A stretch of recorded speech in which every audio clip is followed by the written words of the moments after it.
I had to read the thing about The View because I just thought it was funny. There's something happening in the world of television and media, and it's not going unnoticed. A shift is taking place, and at the heart of it all is a surprising but powerful voice, Joe Rogan. Once known for his stand-up comedy and UFC commentary, Rogan has turned into one of the most listened to voices in America. Meanwhile, on the other side of the media spectrum sits The View, a long-running daytime talk show that claims to be about diverse opinions, but in reality has become a loud and often one-sided echo chamber. And now, Joe Rogan is calling it out, loud and clear. It seemed like the most interesting part was their audience seemed to be on my side. Yes. And that's their audience. Yes. Well, their audience is not really their audience. Their audience is a group of people they bring in to watch television shows. You know, I don't know if you've ever seen audiences before for TV shows, but a lot of them are paid. They're paid to be there. So, because they have to guarantee that there's going to be people there. So there's services that you hire. And when a show gets really, really popular, you know, like Letterman or something like that, obviously it has its own fan base. Right. And those people will try to get tickets before anybody else does. And in that case, they probably don't need to use a service anymore. They just get actual fans. But arguably, like the real fans of The View that are like, oh, these ladies are on point. Most of those people can't leave the house. Like they're probably immobile. Right. Because their mom's taking their kids to school and that's, yeah. It's a very strange show, but it's fun to watch. It's just fun. Let's set the scene. Picture this. A group of women sitting around a shiny desk on daytime TV, loudly debating politics, culture, and social issues. They interrupt each other, talk over guests, and clap back with prepared lines that feel more like sound bites than actual thoughts. That's The View. It's a show that once had potential, but over time has become more about finger pointing than thoughtful conversation.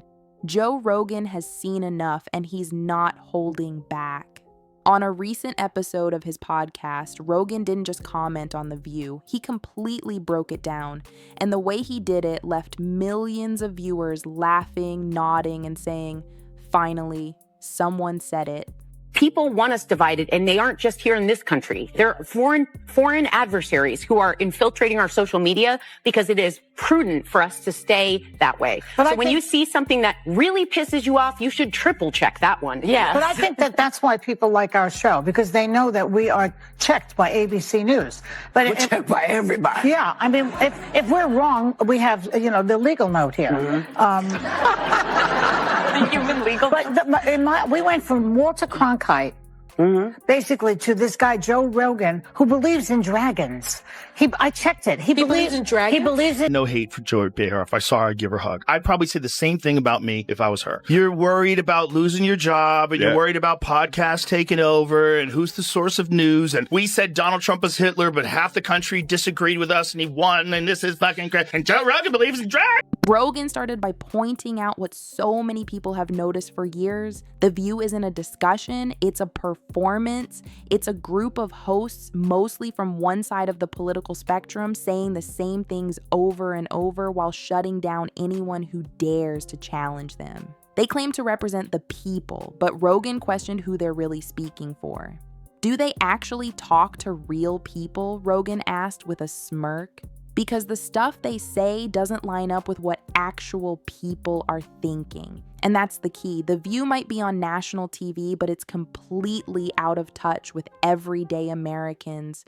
Rogan's podcast, on the other hand, reaches millions of people around the world. People who want honesty, not rehearsed outrage. Then Rogan really turned up the heat. He started mocking the structure of the show itself, saying it feels like a scripted drama more than a real conversation. It's like watching a soap opera, but instead of actors, you have political commentators trying to outshout each other, he joked. The studio audience laughs on cue, the hosts give exaggerated reactions, and every discussion feels like it was planned in advance.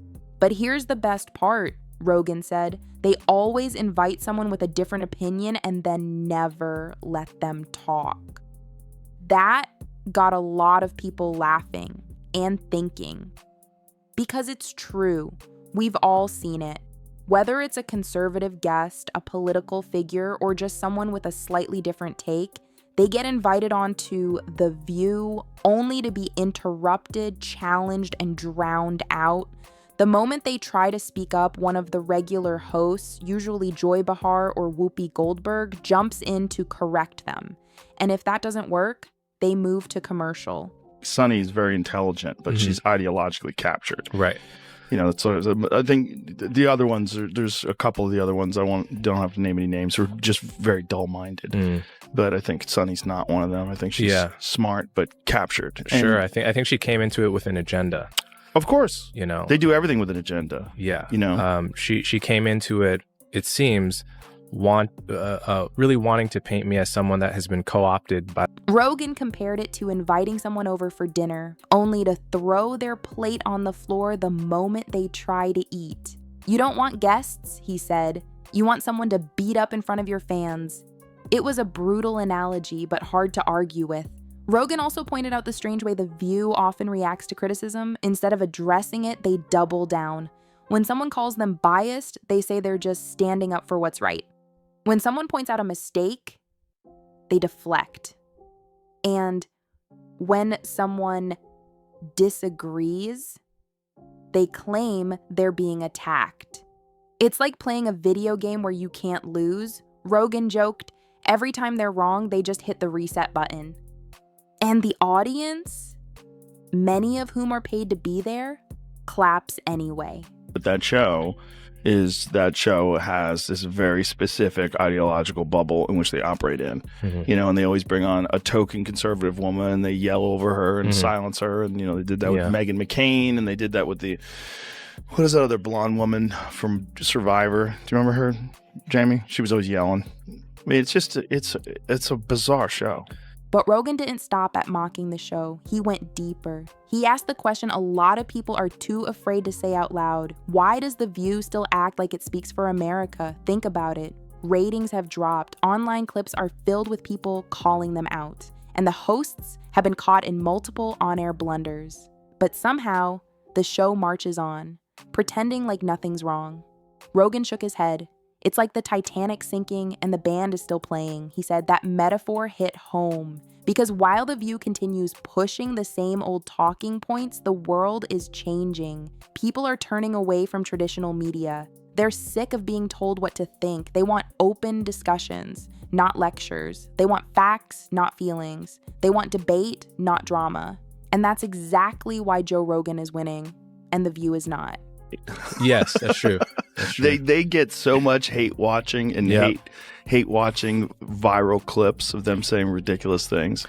I mean, it is a rabies infested hen house. Think things are funny because they don't think about the person they're making fun of. You and I are both guilty of doing that. Of course, as comics, absolutely. But that one was like particularly you're like, wow, rough. Well, it was start. Rogan's podcast is 3 hours of honest conversation. No script, no teleprompter, just real people having real discussions. That's why his audience keeps growing. He doesn't pretend to be perfect. He doesn't shout people down. He asks questions. He listens. And when he mocks something, it's usually because it deserves it. And when he mocks The View, he's doing what so many people have wanted to do for years. He brought up a recent episode where the hosts were debating something political, and one of them made a claim that was quickly proven false, but instead of correcting it, the rest of the table just nodded along. Rogan played the clip on his podcast and laughed. They're just making stuff up. But here's what made Rogan's takedown different. He didn't just make fun of the show, he explained why it matters. By the way, she left The View. Well, she's free to be on your show now. We wish her well. Imagine you as her on your show interviewing her. I would love to interview her as her, but I think there's such a small chance. So you're saying there's a chance that's going to happen? Yes, there is a chance, but it's not big. What if I helped her? What if I was there? He talked about how shows like The View set the tone for so many people, how they shape opinions, especially for viewers who trust them without question. And when those shows mislead people, intentionally or not, it causes real damage. Rogan said, it's not just a bad talk show, it's a bad influence. And he's right, because when emotion replaces logic and shouting replaces thinking, we all lose. That's why Rogan's message is so powerful. He's not just attacking The View for entertainment. He's exposing what happens when media turns into a performance, when truth gets lost in the noise, and when viewers are treated like fans instead of thinkers. It's not about left versus right, it's about real versus fake. And The View, in Rogan's eyes, is as fake as it gets. To prove his point, Rogan highlighted several past moments where The View made major mistakes, only to ignore them or move on as if nothing happened. Misquotes, false accusations, and double standards all swept under the rug. Imagine if I did that on my show, Rogan said. They'd try to cancel me in 5 minutes. And that's the difference. Rogan is held to a higher standard, but The View gets a free pass. Why? Because they pretend to be on the right side. But as Rogan explained, there is no right side when you're not being honest. He wrapped up his rant with a message that hit hard. People are waking up. They see through it, and they're done playing along. The audience went wild. Because the truth is, The View doesn't reflect reality. It reflects an old version of media that's losing its grip, a version where opinions are filtered, disagreement is dangerous, and only one story gets told. But Rogan, he represents something new, something real, a world where people think for themselves, speak their minds, and call out the nonsense no matter who it comes from. And when it comes to nonsense, The View gives him plenty to work with. So what happens now? More people will hear Rogan's takedown, more clips will go viral, and The View will continue trying to laugh it off, hoping no one notices, but people are noticing. They're seeing the difference between real talk and staged drama, between open debate and one-sided shouting, between the truth and whatever The View is selling. Joe Rogan isn't just mocking The View, he's holding up a mirror, and what we're seeing isn't pretty, but maybe, just maybe, that's exactly what we need. Because the future of media doesn't belong to people who talk the loudest. It belongs to the people who tell the truth. And Joe Rogan, he's not backing down. Joe Rogan's podcast isn't just popular because it's funny. It's popular because it's honest. And when he sets his sights on a topic like The View, he doesn't hold back. He doesn't need to scream, throw insults, or storm off the set. Instead, he uses something far more powerful: common sense. That's what makes his commentary sting. It's not about creating drama. It's about holding up a mirror. And The View clearly doesn't like what it sees. Joe explained that what bothered him the most wasn't just the constant interruptions or exaggerated reactions.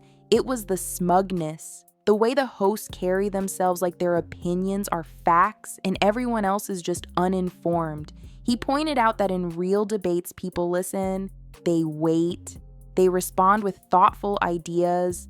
But on The View, it's not a debate, it's a dog pile.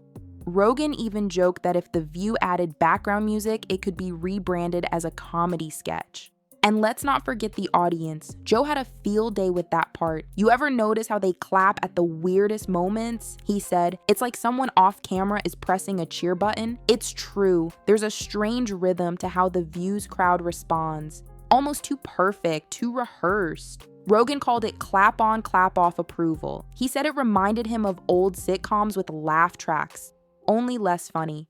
Rogan then went into how many of the hosts seem to create their own version of reality. He pointed out that in one episode, a host criticized someone for spreading conspiracy theories, only to share a wild claim a minute later without any evidence. The irony, Joe said, could power a small city.